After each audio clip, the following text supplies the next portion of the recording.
So it's been very good in the last few days to see Jamal Lewis back on the field of play for Northern Ireland in a season which has never really got going for him at Newcastle. Has suffered with injuries, loss of form, just unable to get into Eddie Howe's starting 11 and really struggle for game time full stop, if we're being totally honest. I think we've seen him in the League Cup at Tranmere to be at the start of the season, but only one cameo appearance in the Premier League. A brief comeback against Sheffield in the Cup, but still nothing in recent times. And it's been a tough period for him, probably compounded by the fact Dan Burn has nailed down that left back slot, which means he's almost been battling with Matt Targett to sort of close the gap in that position.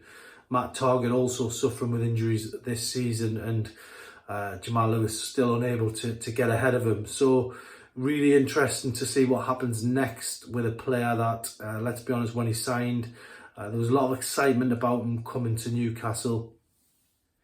He made a £10 million move from Norwich, and if you remember, Newcastle just got in there ahead of Liverpool. He'd held talks with Liverpool, but he ended up coming to Newcastle, and I think a lot of fans were excited by, this speedy winger who could, come in and, give Newcastle that new dimension on that left-hand side. But sadly, it just hasn't sort of unfolded for him in the way that you would like to have thought way back in 2020 when that deal went through. And unfortunately, his future looks uncertain now, to be totally honest. And I think there's a decision for the player himself and probably Eddie Howe to make in the summer. Will he sell the player and cash in? Newcastle have already been linked with signing left backs for the majority of this year, or does he go on loan and have another opportunity to show Newcastle what he can do,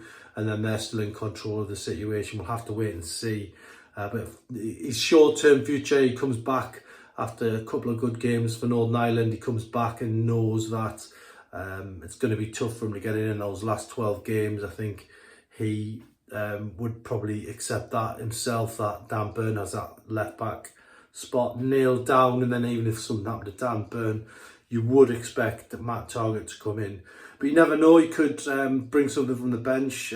He's certainly shown he's fit enough to play in the last few days. But for Eddie Howe, as I said, decision time looming on not just Jamal Lewis, a number of players this summer. And I do expect Newcastle to pretty much pull off what would be a squad rebuild, especially if they're going to be going into European competition next season. But good to see Jamal Lewis back, but his long-term future probably a little bit more uncertain.